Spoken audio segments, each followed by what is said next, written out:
Welcome to the Land Your Bet Sports Betting Live Show.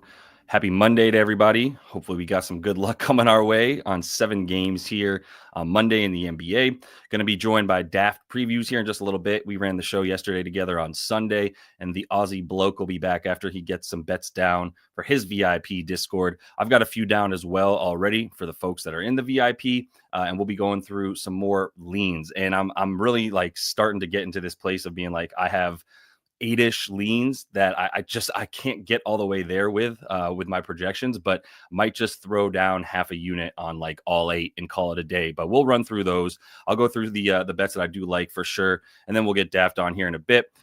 Quick look at yesterday. Gotta turn it around. Yesterday was another brutal day. 3 days in a row, we went from 59 units down, lost like 8 in the last 3 days. So we got to pick it up here. The Darius Garland, the under that he got and the over he did not get.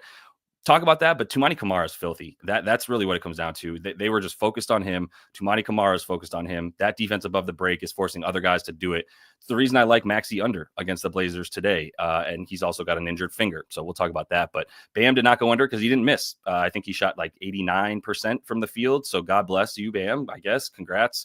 Probably went to church yesterday and then played in the game, and so then that's, God favors those who whatever. Mikal Bridges, banned. Obviously, just he's basically just only a shooter, and if he's not going to shoot when he's inside the 3-point line because he's just, I don't know, scared, he loses his confidence and starts moping. It can't win with him. Can't do it. Can't win with him. So can't play with him. Not going to do it. Mike Singletary style. Banned. Out. Get out. Just get him out. Isaiah Collier, 25.5 PRA. We got to revisit the fact that that's too high. Like, that is my boy. He will forever be my boy. I still got the jersey coming. Like, it's still Isaiah Collier forever, but the number, you have to play the number, and 25.5 was too high with everybody out. No matter what, he's still not taking more than like 8 shots per game. So you can't just bank on him getting like even 10 points, honestly. So you got to worry about the assists. That's a great bet when he has other guys around him, and the Jazz are tanking once again tonight and not going to have anybody. So we'll keep that in mind as we look at that Jazz game, but still got the VIP rolling. If you do want to jump in, offering a couple ways to do that, but you do get expert analysis, even if the picks don't always hit. We're still up 45 units on the season, but obviously it's been a cold streak. Even when they don't hit, we're still giving the analysis, and the VIP chat is great right now. Really appreciative of everybody bringing their looks in there. Guys like Buddy Irons saving my ass with some nice wins and parlays that he hit over the weekend as I struggled. So we've always got some winners going on in there. And then the one-on-one sports betting consultation, still meeting with people one-on-one to help you guys get better at what you're doing here with the sports betting, maybe get some better habits to help you stop having to reach around and keep putting more money back in the wallet. So if you do want to jump in, you can get a free month if you sign up for any of the sports books you see underneath me right now is Novig, and there's a couple others, probably a good amount of others actually, roughly like 8 books. They're all linked in the description of the video. If you sign up for any of those using code LYB, send me a screenshot showing me you did that, and I'll go ahead and get you a free month of the VIP there. And you can hit me on Twitter or Discord at JL Boogie, and I'll go ahead and get you that free month of VIP once you sign up for one of those books using code LYB. All right, let's get into what we've got here and what we're going to be betting on today. As we wait for Daft to jump in, it'll just be me solo, but we are going to be rolling with Props Madness as we do. If you're not familiar with it, I'm going to be using that all show, use it every show, including on the shows that I do pre-recorded ahead of time, night before, sometimes morning of, like today. But we're always using Props Madness. So if you have any questions, jump in the comments, let me know. And if you do want to sign up for it, use code LYB. You can get a free week trial if you want with this platform, and you can get 25% off your first month if you use code LYB when you sign up for Props Madness. So the first bet I'd already told you about, I took under on 29.5 for Maxey. I believe the number I got that at, let me double check. The number I bet that at was like minus 110-ish. Yeah, minus 110 on MGM was the look there. You can still get like minus 125. Anything 29.5 is great. We're waiting on news about Paul George. I don't think it matters, though. Like Maxey's usage, his shots, they don't really go up that much without Paul George because Paul George isn't even really shooting that much when he plays. But for Maxey, he's got an injured hand, man. His finger's like still sprained. So it's pretty hard to shoot when your shooting hand is the one that has a finger that's bum. You can see since we've come back from the break here, if you just look at a few of these games here, like basically since February 20th, right? What's that, like the last 5 games or so? Let's pull it down all the way to since they came back from the All-Star break. He had an injured hand. And in those games, you can see the thing that stands out to me is the shot attempts are down. His field goal attempts are at 17.8, whereas on the season, they're at 21. And we've had a lot of these without Joel Embiid, half of them with, half of them without, or 3 of them without and 2 of them with Embiid. So not like it's like because Embiid was out there, he's not shooting. And then the 3-point shots, especially because that hand is bum, 6 per game, 5.8 threes that he's taking right now. And he's at 9 on the season, right? So 9 on the season, way down, about 3 less fewer than he normally takes, 3.5. And that's going to be a problem. If he's not getting those threes, then you can also see the free throw attempts, 4.6 right now, and he's at 5.7 attempts on the season. So he's just having a lot of problems shooting, getting to the rim, and taking those threes, which is a good reason to take him under against Toumani Camara, who is just filthy on defense. You just now seen him shut down a ton of guys. Exactly. Yeah. Sonic VT is what I'm talking about. But if you look at the recent guys that are like similar players, according to Props Madness, meaning they're guys that break guys down off the dribble, but also shoot a ton up top. Like they take all that stuff into consideration to show you similar players and how they've done against the Blazers recently. And you can see he's just shutting a lot of people down, including Maxey for 23 on the 30th. Guys like James Harden, Trae Young. I mean, he got 29, still not enough in this one. Ant had 2 bad games after he had 1 really good game against his team. But Toumani Camara is the reason. He's just shutting these guys down. They just say, go ahead and guard anybody on the other team who is their best scorer. Whatever size he is, point guard, power forward, Toumani Camara is handling D. So shout out my fellow Belgian brother. That's the bet that I have for this game. That's the only one I've got. Down to take some looks. Let me just run through mine because I want to help have Daft's help there as we run through your guys' bets. And then I'll go through the comments to make sure that we're not missing anything you want to look at. A couple other leans that I have in this game, but we'll come back to it. Other bets that I have. I want to get to this game real quick because if you can bet on anything that has to do with what I'm about to say regarding this Rockets and Thunder game, its time is of the essence. That's why I bring it up, because we're going to have all these Rockets players that are currently listed questionable. And I'll go ahead and pull up the NBA injury report. This is the official NBA injury report. You can trust this more than anything. This is what the teams are sending to the league. And then the league is sending us this injury report here. So we know it's official. But if you don't have this, it's linked in the description of the video if you want to check it out. So you make sure you have access to it. Look at these injuries, questionable tags for the Rockets. We got Steven Adams, questionable, Dylan Brooks, Tari Eason. We got Şengün, Amin, and then we've already got Fred VanVleet is out for this game. And this is why when I meet with people for the one-on-one sports betting stuff, we spend the first like 4 meetings going over the injury report and how to read it because of exact situations like this. So we've got all these guys questionable. And we also know that tomorrow night, if I pull up my #basketball screen, helps me see who's playing tomorrow night. I can get a really good look at the schedule and see who's on a back-to-back, right? Yeah, that's where we're going. So Monday is today. Tomorrow is Tuesday. Houston is playing on Monday against OKC, and then tomorrow against Indy. And it looks like they're punting this game because they've got everybody questionable. And then you've got all these G League guys, Dante Fairley or Enfali, everybody's favorite, or Enfali Dante. Wow. Sounds like it should be Dante Enfali. You can tell how often he plays. I don't even know who he is. He plays on the G League squad. I do know who Jack McVay is, but that's because he's Australian. And then those 2 guys right there. Right. All I need to know is that we have 2 G League guys who are never playing in the NBA available to play for this team. So they're calling up these G League guys and making them available already, meaning they're going to be sitting other guys. And maybe they don't sit every single one of these guys, but they're going to sit most of them, if not all of them that are listed questionable. And it's going to be the Jabari Smith and Jalen Green show. And I'm happy to go under on Jalen Green as soon as his props get up. So what I bet on this game is I bet Aaron Wiggins, not Andrew, Aaron Wiggins over 11.5. I took this at like -110. And I put 1.1 units on it, so I win the full unit back. I have a lot of confidence in this bet at 11.5, mostly because I think they're going to win this game by a lot. I also hit the Thunder at -10 because I'm not scared of a double-digit spread for them at home. Let's see what it is now. It's 11. I would still take 10.5, and I said in the VIP when I put this bet out that I would take this to about 11.5. And the reason is they're not going to sit everybody. This is going to go right up to like 14.5. The Thunder are already winning by an average of 15 points per game when they play at home, right?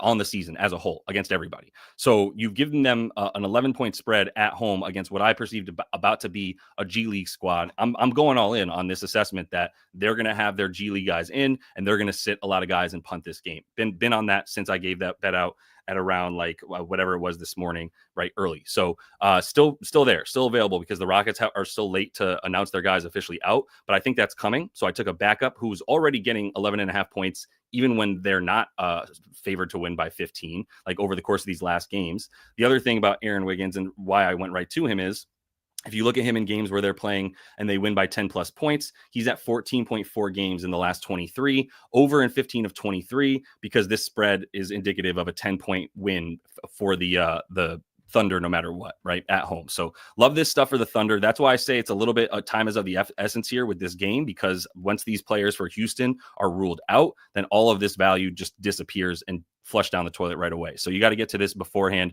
with the risk that we're wrong and they play everybody, and we see how it goes. But even if they play everybody, it does seem like the Thunder could still win by 11 points. It's a pretty fair spread. So those are two more bets that I have. And then one more. And I'm going to get these down on the bottom line. Yeah, we can get these down the bottom line in a minute. But either way, Ja Morant is going to be the bet here against the Hawks. What's this total at by now? Like 253, I think we're at. If I pull this up for the Hawks Grizz, 251.5. So somebody bet this down at like 253 and was like, this is absurd. We cannot have a 253.5 total. So they bet under, but it's 251 now. So 251.5 means there's going to be a ass ton of points, right? So for Ja, I'm looking at the assists. I've been looking at any point guard who's going up against Atlanta. If you hover over the upcoming game here, like you can see for Ja and the Grizz, it's against Atlanta. So it's going to pull up all of Atlanta's defensive stats as they pertain to Ja. So the first thing you can see there is assists allowed. They're 25th on the season. Another thing is, since their defense has been just bad, I'm going to go to this is FanDuel Fantasy Pros. All of these tools are linked in the description of the video. So if you are wondering what I'm using or how I'm finding what I'm finding, just let me know, or just check out the description of the video. You're going to see the links to all these tools. This is team defense versus position. And I want to see, how do the Hawks limit or not limit assists to the point guard position, which I've selected here. And then I'm going over to assists and putting this so I see who gives up the most. Atlanta is 10th on the season, limiting point guard assists, or 10th worst, I should say. They're giving up the 10th most. If you look at the last 15 games since their team has changed and been a lot more Onyeka Okongwu, a lot less Jalen Johnson because he's been out for the season. If you look at point guard assists over the last 15 games for Atlanta, they're giving up the 5th most now, right? I think over the last 7, it's been pretty bad as well. Maybe I'm wrong.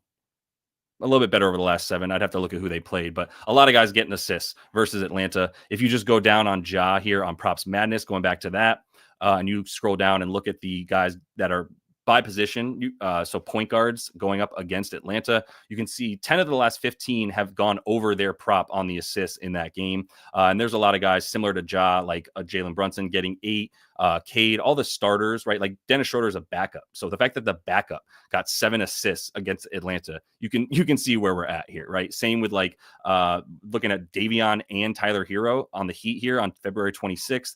6 for Davion, 10 for Tyler. Both of them went over their prop lines against this Heat team. So assists galore against the Heat team, against this Hawks team, which is why I like this stuff here for Ja. So I took him 7.5. I think you get a big bump with him playing who he's playing. And the other thing for Ja, real quick, the reason that this game is at 251.5 for a total is both these teams play at like the fastest pace in the NBA. You can see the Grizzlies here play at the fastest. And if we're looking at pace for the Hawks, they play second fastest. So the top 2 fastest teams in the league are going up against each other. So we've got the highest total of the season at 250 million, whatever. So if we look at Ja versus the faster paced teams, and that's how you use these advanced filters. It's really important to know how to use them. If you select these advanced filters, you're going to see a lot of options here. Knowing how to use them is key, because my thought process is Ja Morant plays fast, they play fast, and now they're playing a team that plays just as fast as them in the Hawks. How does he do when he plays against other teams that want to go up and down the way that the Grizzlies do? So I go to opponent pace, which is an option here in advanced filters, and I make it so that it's like the top 11, 10 fastest teams, whatever, in the league, and how Ja has done when he's played against them. And you can see the assists are at 9.4 now. He's gone over in 6 of 9. Nice. Games that he's played against the fastest teams in the league. And the points are not nearly as good. It's not about transition as much with him. He's getting a ton of dimes in transition. And that's a big reason for why when you play faster teams, he's getting those assists when they play those fast breaks, etc. So love the assists at 7.5 for Ja. And those are the 4 plays that I have on the card right now. So we should have Daft in just a little bit, but I'm happy to get into some of the bets you guys have. While I do got a lot more people rolling in, so quick reminder, if you would, go ahead and give the video a like. And we do have episodes coming out each night. If you want to sub to the page on YouTube, goes a long way. But this is a great way to support the channel. And just remind you that memberships are live. If anybody's interested in jumping into memberships, another great way to support the channel. But if you do want to make sure that we look at your bet on the show, we're making sure that we get those members looks in the chat so we don't miss anything from you guys as well. But all right, let's go ahead and jump into what you guys are looking at here, so we can talk about some more bets, and maybe you guys can help me out and we can find some bets before Daft comes on and I can steal all of his bets. All right, let's go a little bit in order here. I'm going to try to find these bets as best I can in order, but if I see anything I like, then we'll go that way. But if you have 76ers, Blazers, or the second game here, Warriors, Hornets, let's get these 7 p.m. start games going. So if you have anything, jump in the comments with your bets and bring those there. We'll be looking at them. David's helping me get all this stuff. So big shout out always to live producer David. All right, we got one already from Sharif Shabazz. This was way earlier. What's up, my guy? Looking at Kamara, 6.5 boards. Yeah, always got to consider Kamara right now. He's doing God's work. My thing with Kamara on the rebounds, I think we've seen him go down a little bit in the boards, right? Yeah, look at these boards here. This is without Jeremy Grant, who's not playing, by the way. It's interesting, too, real quick. Start with this. Toumani Kamara on the season, 5.9 boards. You put him with Jeremy Grant, who's out, but if Jeremy Grant's playing, he's at 7.4 rebounds per game. When Jeremy Grant is not playing, somehow he's at 4.6. So he's playing, he's getting a lot more rebounds with Jeremy Grant, which is interesting because you would think it's the opposite. You would think that dude who plays a similar position of a similar size and build to Toumani would be the one sort of eating into his rebounds, but it's the opposite. And it's because Jeremy Grant is soft with a capital T at the end of Grant. I wouldn't say that to his face. I'm probably softer, but you get what I'm saying. Basketball, NBA soft, and doesn't go to the paint. He's pretty allergic to the paint. Somebody who's 6'10" and has his wingspan, but gets like half a rebound a game or whatever he's at. Not impressive. Pretty bad stuff. So that's a big reason why Toumani's free to go down further. The other thing is he has to guard the best player, and that's going to be Tyrese. And that's what we see in all these games when he's playing without Jeremy Grant, is he's always guarding the other team's best player. Like I was saying earlier when I was talking about Maxey, up and down the roster, center, power forward, if you score enough, Toumani's going to guard you. Maybe not center, but everything 1 through 4. And so when he's guarding Maxey, and guys like Maxey or Isaiah Collier or whomever he's shutting down, Darius Garland, his rebounds are going to dip. Right? They're going to dip big time because he has to guard the guy shooting the ball every time. So he's out of position to get the boards. So Toumani, I can't bet on the rebounds on this one. This has been, there's a reason it's dropping down even to 5.5, is I'm not the only one who probably sees that. When you see Toumani match up with the other team's primary ball handler every game, it's a big reason for it. Plus, you got the Jeremy Grant weird opposite effect of him being out and him getting fewer rebounds. So I got to pass on the Toumani stuff, even though he's my guy and I love him, just not there with it. So I'm going to keep rolling here. I do believe, let me let Daft get set up because I want to take one more, and we'll let him talk about it too in a minute.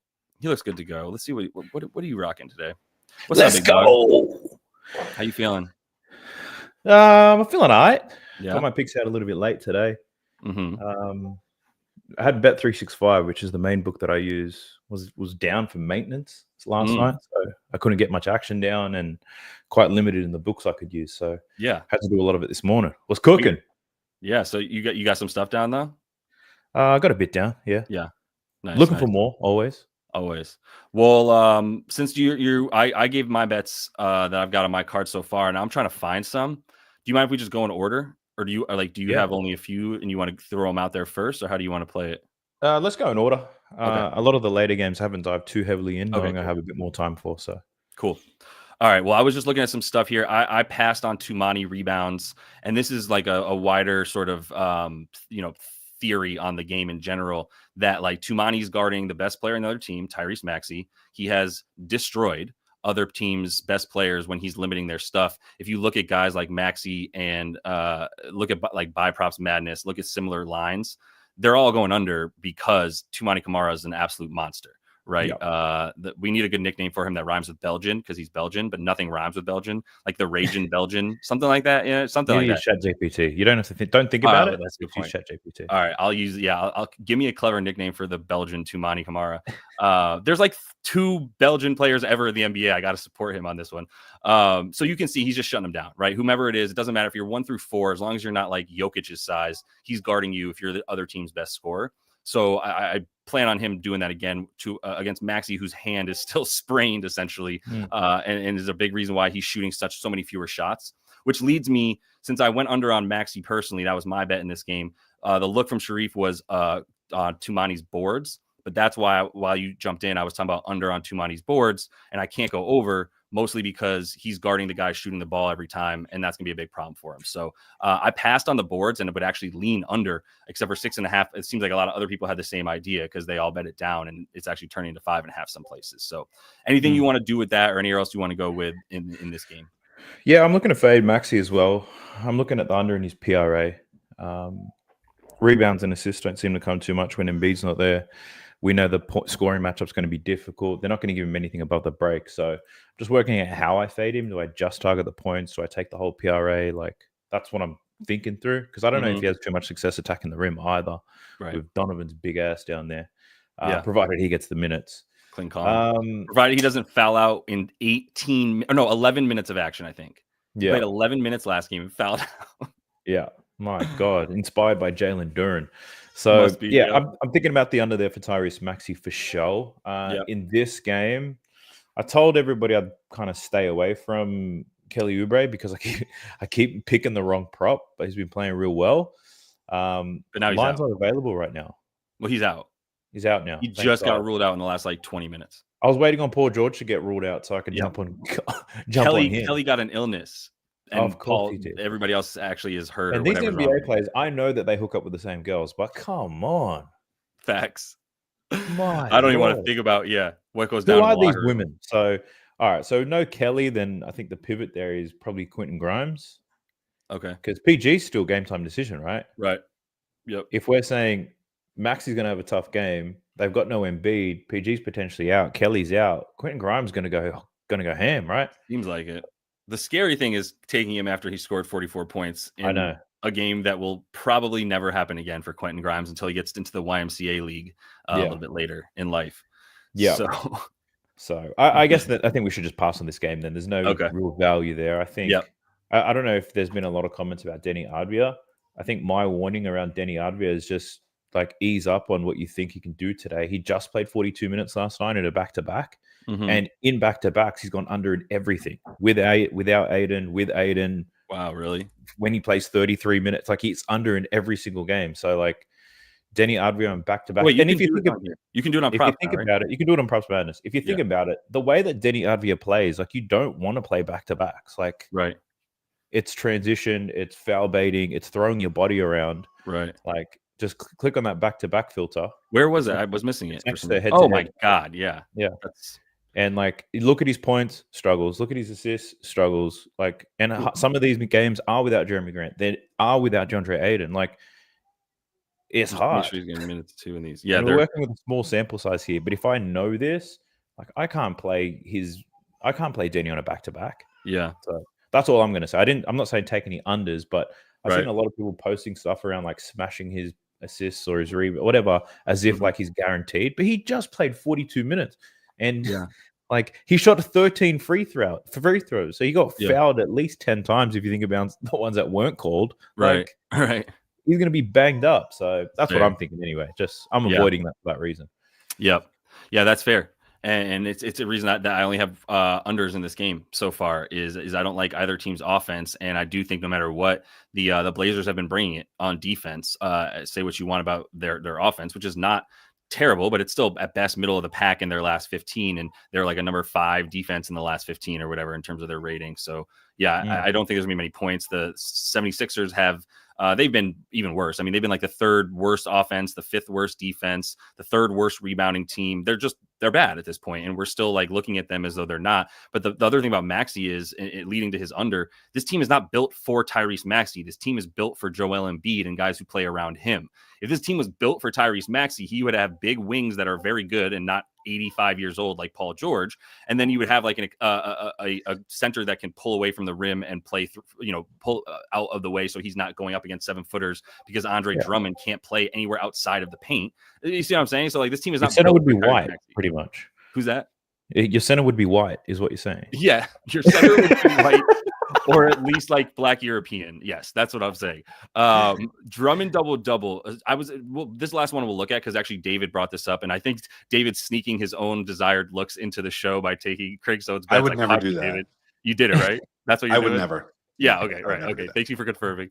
Andre Drummond boards. The question is he getting minutes? And I thought about taking him last game because he was coming off 29, but he was playing against Cat. So I was like, he doesn't need to play 29 against Draymond's little ass. But then he played only 21, still had the rebound chances. Much worse rebounding team, though, right, for the Dubs than for Portland. So I would need more than 21 to feel good about 10 rebounds for Drummond. And I can't get there with it after watching him play 21 in a game that is, it's going to be different. Like, Kling Kong will be out there, but how long is Klingon going to be out there before he gets hurt? Yes. Or hurt. I was about to say there's a good chance that Klingon and Drummond don't play the fourth. Mm-hmm. Like, even if there is no foul trouble, the Blazers play small down the stretch anyway. Right.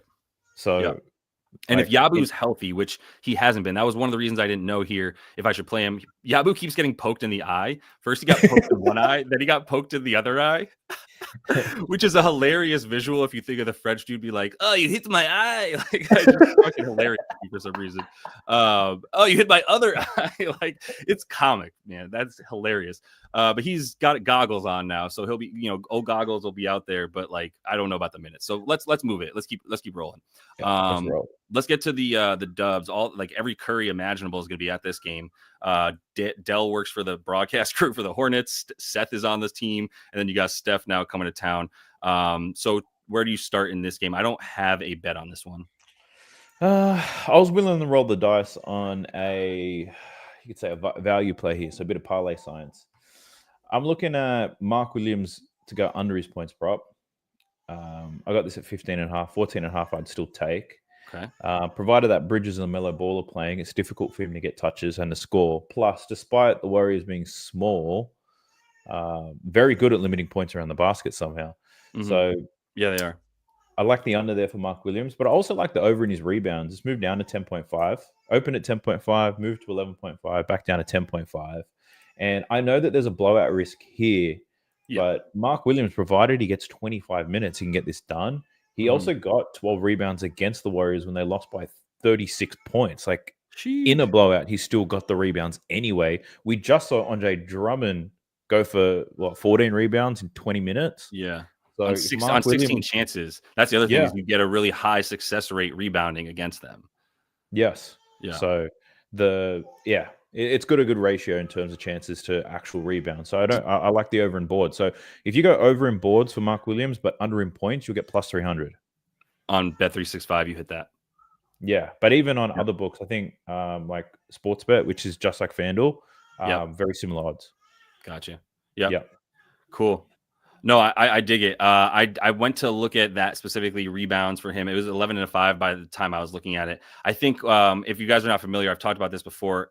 Establish the Run is a projections website out here, and they put stuff out at 5 p.m. Eastern every day, and they move the market with their projections, and you can use that however you want. Like, sometimes I love it when I disagree with them because they move the market in my favor, and now I can make a bet at a better number.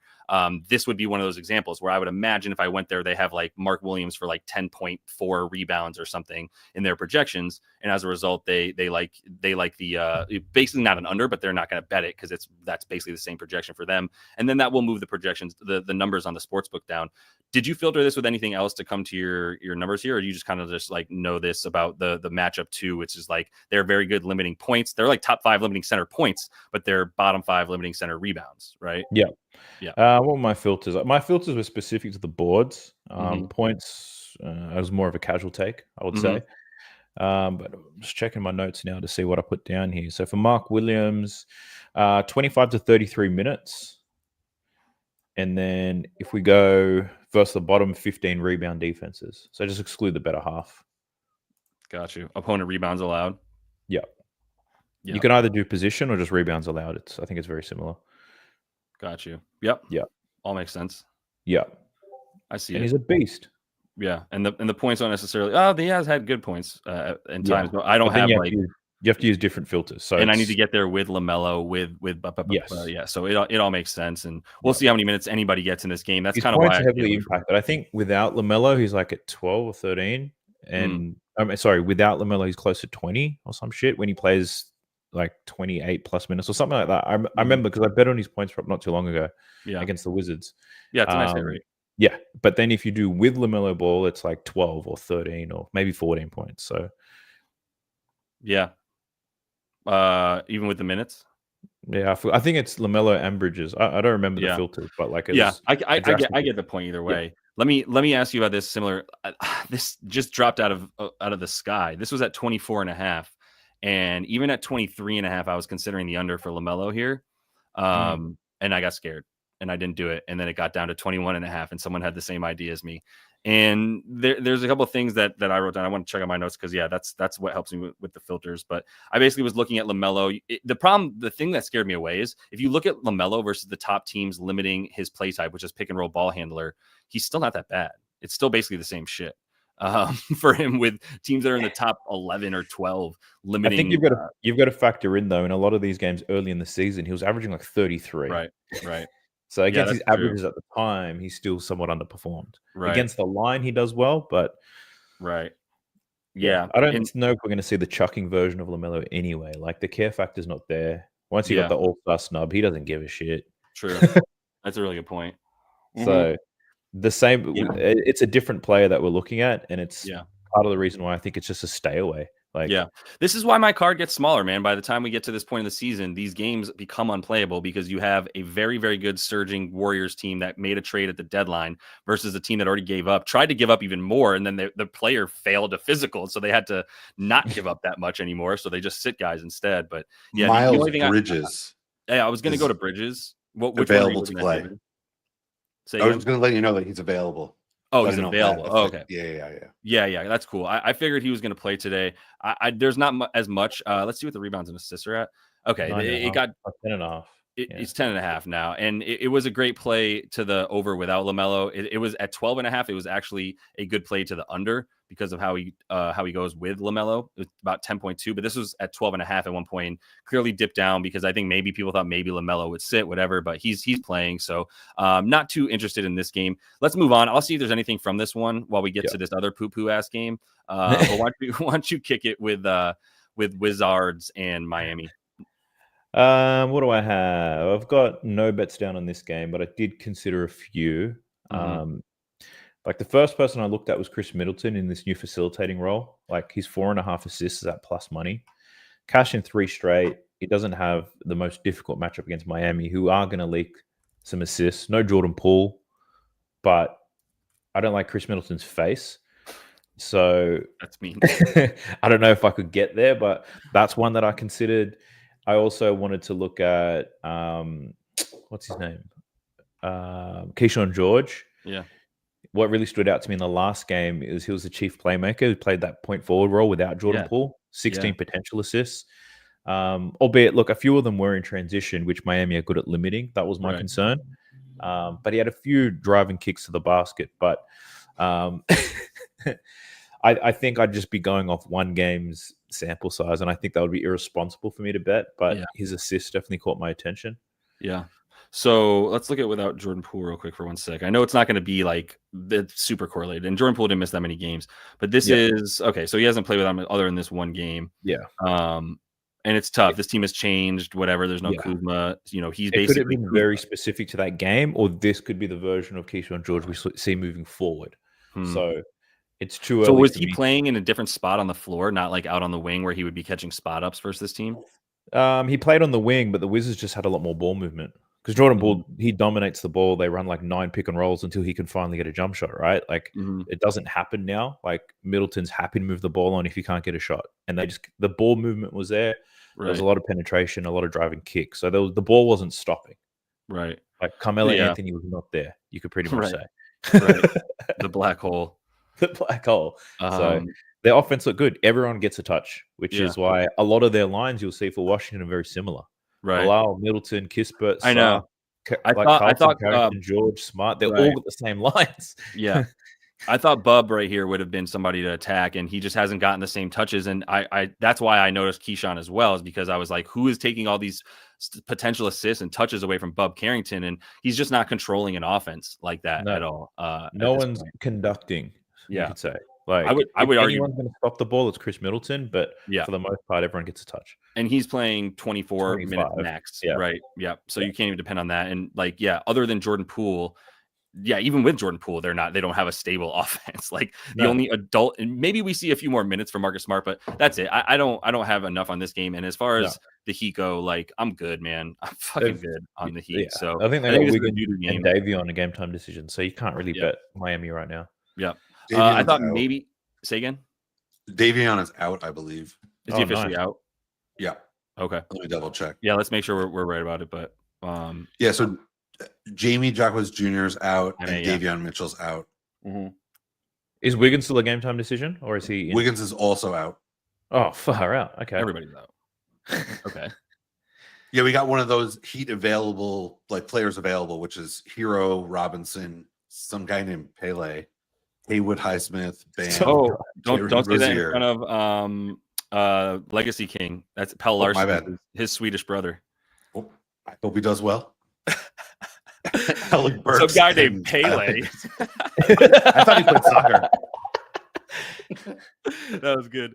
All right, fuck this team, man. We're gonna be talking about you're talking about Kyle Anderson. Like, I guess maybe some Duncan. Like, I think Duncan could be a good look. Duncan over when he plays more than 30 minutes, he's over this line in 8 out of 12 games. Wizards obviously poo-poo defensively, so who knows what Duncan does. Very bottom of the barrel. They've got his Kispert today too. Yeah, that's the problem is with the Wizards is like Daft is saying, like, Kispert is going to just be in the same position as Keyshawn George is going to be, as Justin Champagny is going to be. They're all positionless, and they're all going to do the same thing. They're going to move the ball, try to get a shot. They don't have a shot. They'll pump fake. They'll drive. They'll kick it out to another guy who goes to shoot. And if he doesn't have it, he'll pump fake and drive. Like, they'll keep doing it. You watch 48 minutes of that bullshit. So the assist can come to anybody. For sure. It all makes sense. There's not a focal point of the offense. So that's why, if anything, for the Heat, you start to look at who's available. Like you were saying, David, it's Hero, Duncan, Pelle Larsson, Highsmith, Adebayo, Rozier, Burks, Slow-Mo, and maybe a Kevin Love sighting. Like, I'm good. All right, next game. He's busy on Instagram, Kevin Love. We're out. K-Love's too busy being funny on Instagram. He's paying someone, man. He's paying someone. He is not coming up with those clever things. He didn't become funny all of a sudden. He's paying Blake Griffin. What's that? He's paying Blake Griffin to manage. Yeah, that's what it is. Blake Griffin is his comedic writer. Will you bring that back up real quick, David? Kispert's B-Day. So we always like a B-Day angle. Like his threes, you can play his 2 at -190 probably or something, or the 3 at +150 for the trays for old Corey Kispert. Old mustache. So just the 3s instead. Yeah. So like 3+ starts to get you at like +150, like you're saying. So don't hate it. Love a good birthday angle. I'm with it. Happy birthday to Corey playing on the road in Miami. Oh man, Miami is a great place for your birthday. So too bad they're not playing a back-to-back tomorrow. If they are, we're taking under. No, they're not. Otherwise, we'd be taking under Corey Kispert everything. That man's gonna have alcohol poisoning tonight. So good for him. All right, let's get to Hawks and Grizz. Quick reminder: give this thing a like. It goes a long way to help the channel. So much appreciated. If you guys are getting anything out of it, hopefully now that Daft is here, you are. Atlanta and Memphis is a game. There will be some basketball in this one. I already talked about my over Ja assist. I think he's going to play. Is he playing? I think he's going to be my first question. Yeah, I think he's going to play. That's what my research has told me, is that he's going to play. Mostly the research I'm talking about is just like what the injury is, and it's not that bad. And it was something he was already dealing with. Just want to make sure I don't get it. Do they have a game tomorrow? I don't have a game that's new yet. Yeah, right shoulder soreness. When you see right shoulder soreness, it's like that's not serious. They could choose to sit him out if they want, I guess. But I'm going to read that as like he's still going to be good to go here on the right shoulder. Santi's game time decision too. Yeah, Santi's ill, right? He's got an illness. He got something last. Yeah, no, never mind. It's right calf soreness. Okay. Yeah, whatever that is. But I think Ja plays. If he doesn't, whatever, this bet's is nixed. Did you have like looks based on whether he does or doesn't play though? Yeah, Desmond Bain and his PRA. Yeah, he's a great PRA look without Ja is the only thing. Yeah, even with Ja, I think he's decent. I looked at 33 to 37 minutes for Desmond Bain today. And this, I guess mean, I'm another happy thing to give him 33 plus, and Yeah. I'm not saying he's gonna play 43, but if this game goes to OT, like he's Yeah. playing 43. So game anyway, total's over 250, right? So we're Right. expecting a whole lot of bullshit in this game. Like even if it goes 10 points under, you're still looking at a crazy offensive orientated game. Mhm. Both teams play with a ton of pace. Yeah. He's over this line in what, 13 out of 18 games, or is it even better? 14 out of 20 once you move that filter. So, and if you look at a lot of his unders, right, especially the severe ones, Boston, Houston, Cleveland, Orlando, they're all top 10 defensive teams. Atlanta is clearly not. So great matchup. If you exclude those teams, his PRA jumps to about 36. If you exclude the bottom, the top 10 defensive rated teams. Yeah. And then if you look at games without Ja, he's averaging 37 PRA. That's 7 out of 7 games. So 38. And he's got a soft matchup, right? Score points, rebounds and assists. I couldn't tell you which one he gets, but even his combined rebounds and assists, they look great. So, and if this is my thinking to jump in right there on Desmond. Oh, sorry, did you maybe have one more? I was going to say if Santi's not going to play, this probably looks even better. You think Santi impacts it like that? Yeah, Santi does a little bit of everything too. Yeah.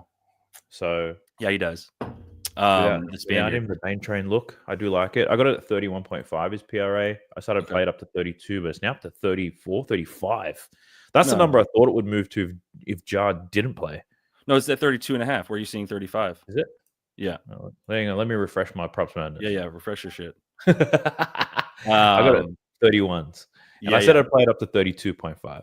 So it's just that I'm waiting for the Ja news, because if I was going to play it now and not wait for the Ja news and really think Ja's 50-50 or whatever, like there's an actual chance he doesn't play, then I just really want the points or the points and rebounds.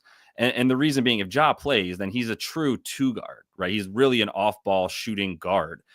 And this team is awful versus shooting guards, 3rd worst against that position. And that's why it's almost like with Dyson Daniels, the great barrier thief out there, that's a big reason why assists for point guards are still doable, but points for point guards are not quite as doable because of his defense, and he forces the ball out of your hands. So I'm waiting for Desmond for the Ja news, because if Ja's out, I would play this up to like 33.5 for sure is what I was saying. Because if you just look at him without Ja on the season, and you make sure that you give him even just like even without the minutes, he's at 33. But if you make sure that he's playing, because he was missing so many minutes at the beginning of the season, even if you just give him like 32 plus, I mean, he's at 38 in the 8 games. When he's out there without Ja, his assists go way up. And the only reason I ever am scared to take him on rebounds is when he plays and guards the other team's best player. So like he'll guard like a KD or an Ant or whatever, and that'll really limit his ability to get rebounds.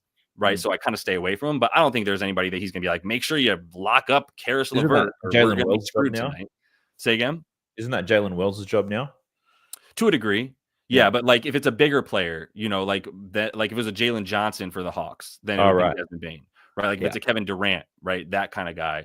Not necessarily. Maybe Ant's not the best. Maybe Ant actually does get guarded by Wells, but someone taller than Ant would be the Desmond Bane job at that point. Yeah. So, did you take him for anything yet?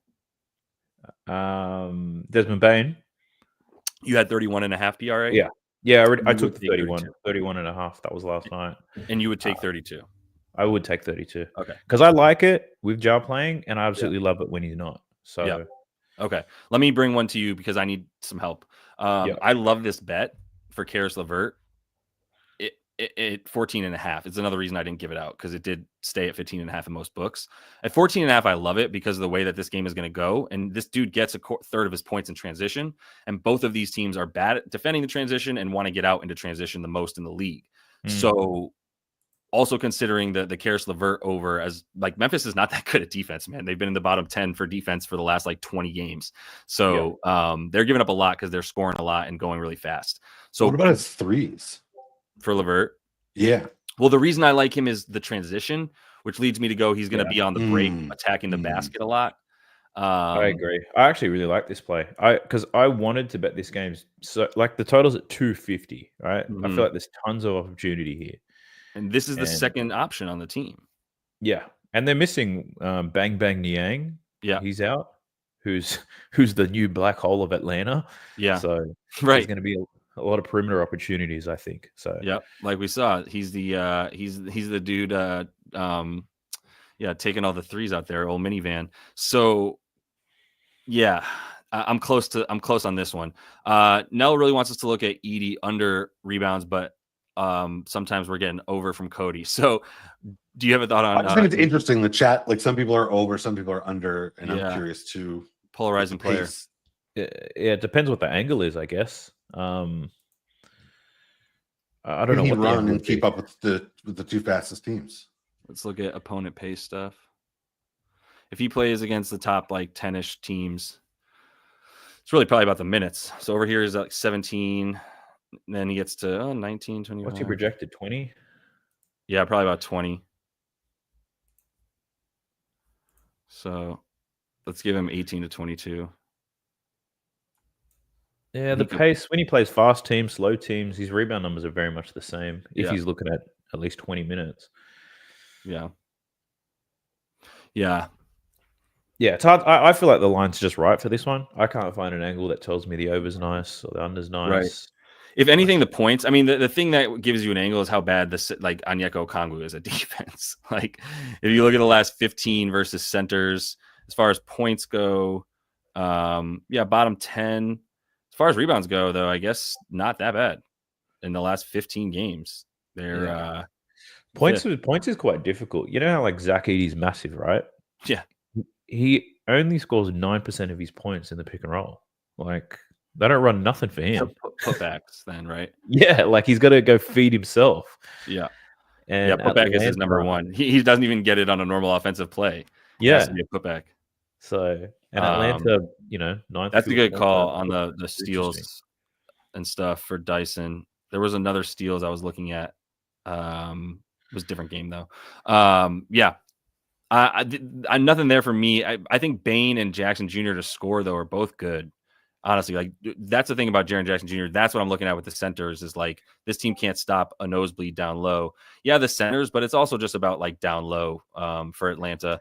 26 limiting points at the rim, and I think they're even worse. I mean, that's bottom 5, but they've been bottom 5 and worse at this point. So like that would be it. Is for me, it would be Triple J, who didn't have a great game against them last game, but he had a ton of shots, and this wasn't a what was it? 17 shots, still had Ja, only played 25 minutes as they blew him out, and that was with other guys like guarding him that were a bit like Clint Capella was getting more minutes and stuff, right? Jalen Johnson was out there to stop a guy like Triple J. So now there's just nobody. I could see him easily going for it, but he's just so inconsistent. It's tough to bet at once you get to like 23.5 for this dude, you're starting to make me too nervous. So yeah. Another interesting look is and this is the reason why I didn't bet Caris LeVert last night, because I was like, Zachary Sachet's matchup's decent. He's going to see minutes. Caris LeVert, good matchup minutes. But even someone like Terrence Mann, he's going to see minutes today, and he's been balling the last 3. Yeah. Like his 3-pointers made prop over 1.5 is that plus money. But his points prop looks okay. So I'm like, far out, they all look good. You can't bet them all. Right. And, so and this is the challenge I find every day of how do I find the right spot up shooter? Like who's going to take them and make them? I hate that question. Yeah. Terrence Mann coming in from Maxim K saying want to have threes plus 130, 27 3 PA, 23rd to spot up. Oh, this is the defense versus it. 2-2-3 in the last 3 for the tray balls. Yeah. This is with the minutes. So there's been one that he's done it without. But yeah, I mean, I was trying to see if there was anything on the season where, because even when he was getting minutes with the Clips, like was he doing anything? He's at 10 on the season. Different world now that he's out here. These are all with the Hawks. So first game was the only real dud. Yeah. And then the last 2 where he's played at least 24 minutes or so. Yeah. I mean, I can see it. What he played, because he played 29 right here against the Heat, which he could. Pretty good shooting numbers for him. I don't necessarily want to bank on him to be a 40% 3-point shooter, for being honest. Yeah. The volume's not great, but he's shooting quite well. Yeah. You could argue the quality of shots he's getting in Atlanta is much better than he was getting in LA. Right. So let me close out this game with this look. Should this be talked about? It's actually playable now. Oh, nice. He was just ruled in. Yeah, he's always probable now with like a whatever left labia, blah blah blah. But he's fine. 10.5 minus 125. Snuck that one in there. That's in my head, I was like, I thought it was Achilles, but like, no, Josh, it's not his labia, you idiot. It was his Achilles. After seeing tanking on Underdog, anything's possible. I know they're great. I'm glad they finally had a sex to humor. If you look at Underdog on Twitter, they finally just, when the Jazz ruled all their players out, they put the reason as tanking for all of them instead of an actual like injury, which is good. They had one the other day earlier in the season. I was like, I think it was whenever Booker broke up with Jenner, and like it was like Booker's out with a broken heart or something. It was kind of a little too soon, but it was great. So Trey assists, like, yeah, right. Am I right? Yeah, I think it's a good look. I like this when I looked at it like last night, but I was like, well, this is like minus 150 or something. Like, I can't share this. Oh my God. Like, sorry, this is coming in that Ja is unlikely to play. Ja is unlikely to play, and Santi is unlikely to play. It's called the Bane train, baby. Yeah, Bane train. Should have gone earlier on it. So you already hit the Bane train. Oh, yeah. I hit him about 12 hours ago. All right, let's see what the Bane train's PRA goes up to, and then I'll be riding the Bane train. Take it now. Well, it's definitely not up. Pause the stream. Yeah, I know. It needs a second to pull through. I'm sure they took it down. Like, I would have had to I can't rush a play like that out, and then because most people aren't going to be able to get to it. Most people won't get it. Yeah, I know. Yeah, so they locked everything. Because this will probably go down to like 242, and then we can all feel better about not taking 9 overs in this game, and relax a little bit. Because we're all just like, it's 250 points. I pause my 3 o'clock meeting. I got to keep hitting overs in this game. Like, I can't get away from hitting overs. Just got to keep hitting overs. And now it's like, all right, we're going to get this at like 240, 244. We'll chill out a little bit, maybe 240. But Ja is so important to everything that, like, in terms of orchestrating it. So, yeah, Desmond Bane, PRA, because I think he'll still score. But maybe the RA as well is a look. We'll come back to it. The RA right now, it's already at 11.5, but it's locked. So we'll see what it comes back at.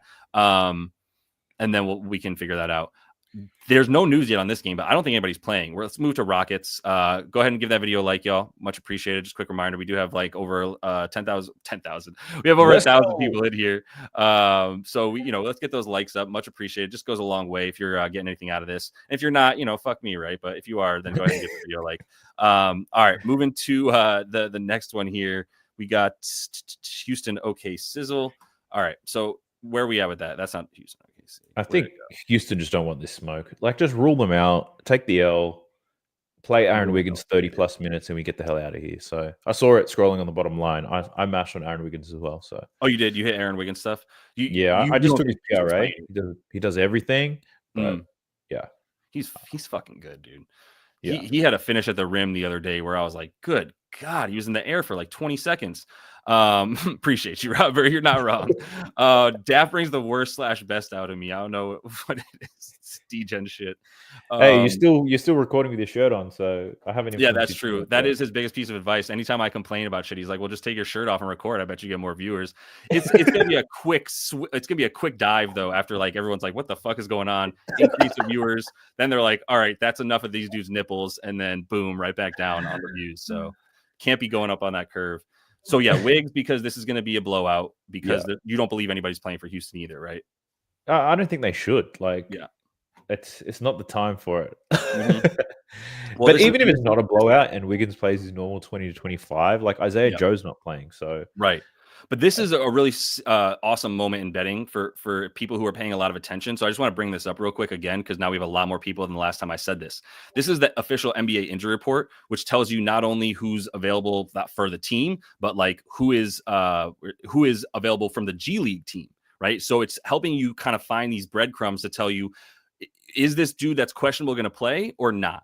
And if you can answer that question before anybody else, then you have an edge over the market. If you can say right now with certainty, I am one of the only people in the country who knows Dillon Brooks is not going to play in this game, I can use that information at my disposal. The thing that helps me here is what I was saying earlier. These 2 G League dudes who are never available, they're either questionable or just out, right? They're always just out.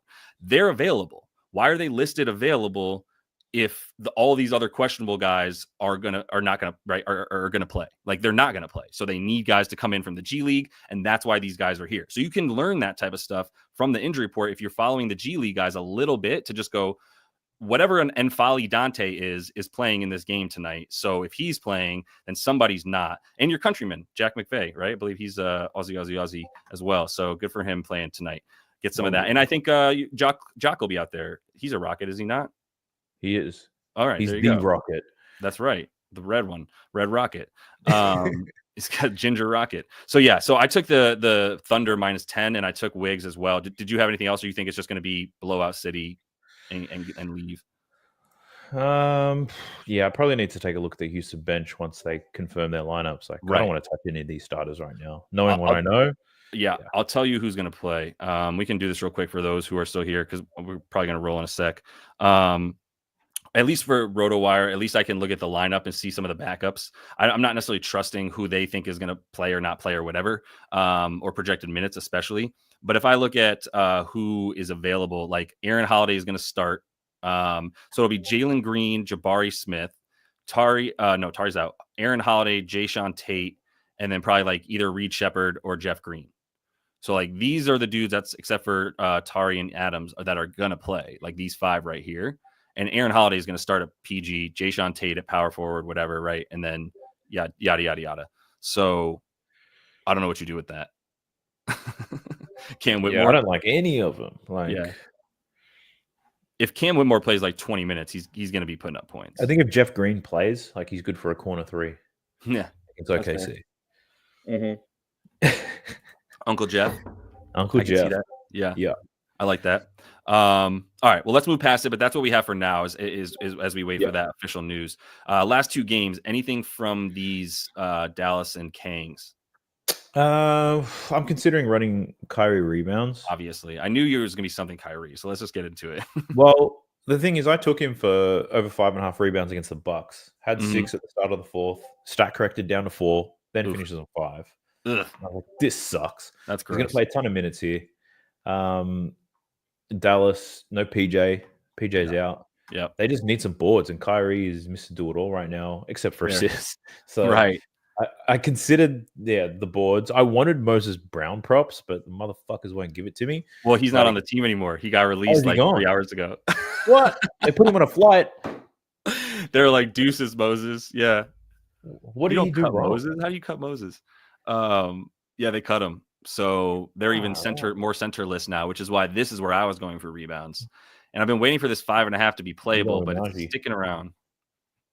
I think Najee should be at like 6.5, not even plus money. So I would even consider the plus money because he's at about 8.5 rebounds per 36. And like when he plays without all these dudes, he's at 8 rebounds per game when he plays without Luka and PJ.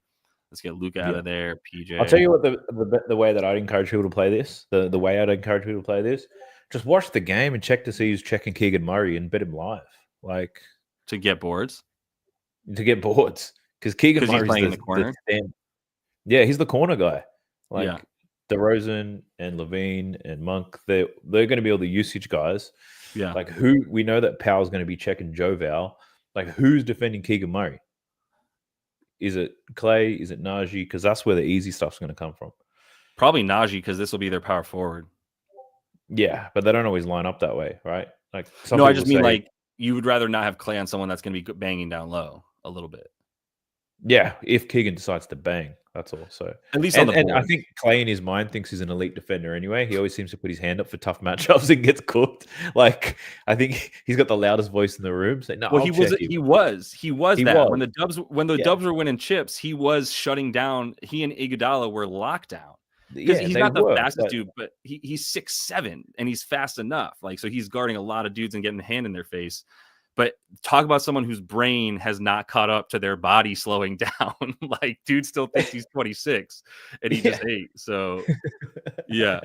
Clay's like, yo, coach, I got him. And coach is like, nah, Clay, we're good, man. We're good. Najee probably in that, most likely in that roving role. Like, yeah. I think Najee boards is going to be a play, but I just haven't decided if I want to play the 6. It keeps moving in my favor a little bit too. So, just kind of waiting to see what it does. Joe Val's an interesting look. I wanted to bet him last night, but obviously no lines available. Now I feel like the lines are just so high. Yeah, because he'll play 25 to 30, but damn, in a great matchup nonetheless. But that's why. But that's what I was trying to tell people. I was like, yes, you want to play, you want to find the best spots for guys in terms of their matchup and whatever minutes, whatever. Yes, he's going to get minutes. Yes, this is a great matchup, but the books know that as well. And 12.5 rebounds is priced high, no matter what. For Joe Val, like you would have to just be like, fuck it, he's going to go off, and their percentage chance of that happening is just not high enough for me to go ahead and take such a high number for Joval. So and I don't even think they run a backup big behind him because Dallas are already going to be small. Sacramento don't have to pull up some 7-footer from the heavens. They can play Trey Lyles at the 5 anyway. So they might not need him. That's what it came down to. Also, it's just way too high for that. I consider Clay threes been pretty good the last couple without them. I bet them. I bet them at Paul George is out. Oh, good. Okay. Damn. Everything's rolling in. I'll wait. I want to bet the Maxey under, but let's just wait to see how high this move. It's going to go up. Yeah, it's going to go up. So whatever. Kai Jones is going to be making his debut for the Mavs. If you guys remember Kai Jones, a little bit of a mental breakdown, but he's a really good player, and I think he's like good now. Wasn't he on the Clippers at one point? Yeah, he was a Clipper. Yeah, he was really good. So that's who we're talking about. What you're saying, That is off the street. He's not wrong. I mean, to be fair, he didn't find Moses Brown's 7'1" ass on the street. Like he had to know him, but you don't just find 7'1" dudes walking on the street. But yeah, no, you're right because now he's pulling Kai Jones out of the off his couch anyway, wherever he was. So Kai Jones is very good, like really good. Just a couple fries short of a Happy Meal or whatever they say, because he's got some problems there mentally. But I think he's better now. And I'm not trying to make fun of mental health because he's like chemically imbalanced. But he's back and he's like good as long as he's in therapy. So we'll see how he does. Anyway, yeah, I like. I do think that Clay threes is there. I'm not going to play 3-point props at this point in my life. Let's close it out because I do want to get to a couple of things I got to check. Nothing else I'm talking about there. Did you take anything in this game now that the Jazz are officially giving up? No, last night I wanted to bet Beasley. Lines were only available in like US books at 16.5. Now we're going to get close to 20, I'd imagine. I don't want to do that. But now knowing that Utah, they got Walker Kessler back. He is playing. I don't know if that even helps them, to be honest. Like those other white guys off the bench, just as good, I think. Well, the coach is pissed. He got pissed last game at like Flip, who cashed for us, as we said yesterday in the show, but he can't play defense to save his life. So Will Hardy was pissed. Well, he's not going to go another game without Walker Kessler. Cade assists, though, is got to be considered. It keeps going down. And we might get this at 8.5. And the only reason I can think of is that they don't think this game is going to be close enough for him to play. But and maybe you think the points, but they're not raising the points really. Those are sitting right around 25.5. He got points against them last time and no dimes, even though he had 18 potentials, only turned into 7 assists. Assists against the Jazz for PGs, we know is a wagon, as they're second worst against point guard assists. I just, for whatever reason, I don't go back. And it makes so much sense about the assists. It's the typical great pick and roll defense, but gives up a ton of assists and outside shots. Yeah, they are good pick and roll defense somehow. Second best against the ball handler. Yeah, they blitz everybody, get the ball out of his hand. So it might be like those hockey assists. Like he's probably not making the last pass if they're blitzing, right? So and if there is a blowout, I think that makes it difficult. So I'm not touching it, but I think this is a great game for assists. Like whether it be a Jalen Duren and a Asar Thompson. What Schroeder's line's at, actually? I'm taking a look now. 4.5.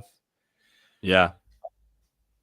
He had some dimes the other couple games, against the Nuggies too, and the Hawks. So I'm thinking of playing Asar Thompson because I've played Asar Thompson the last 2 games. His points and assists. Yeah, and there's no Tobias Harris. Yeah, because Beasley's in that starting lineup, and everyone's like, he's going to be playing more minutes. But I'm like, but now he's sharing more court with Cade. Like a lot of Beasley's beaters come when Cade's not there, and he's got the ultimate green light. So there's probably those two probably eat into each other's production somehow. Whereas Asar Thompson, I feel the reason why I like betting on him at this point in time is that he's pretty much blowout proof. Like he'll play 22 to 25 minutes regardless, win or lose. Like he's going to get his time. So his points and assists have my interest, but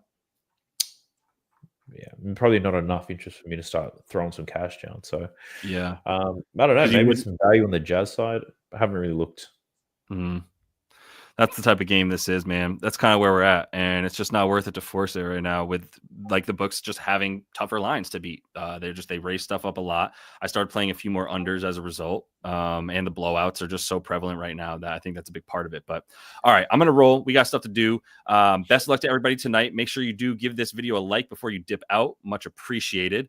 Going to have episodes coming out on my channel for sure. For tomorrow's slate, I think we got like 9 games or something.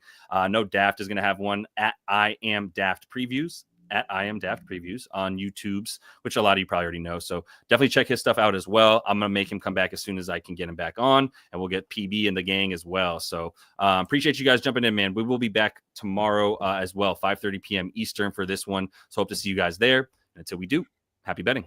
Let's go.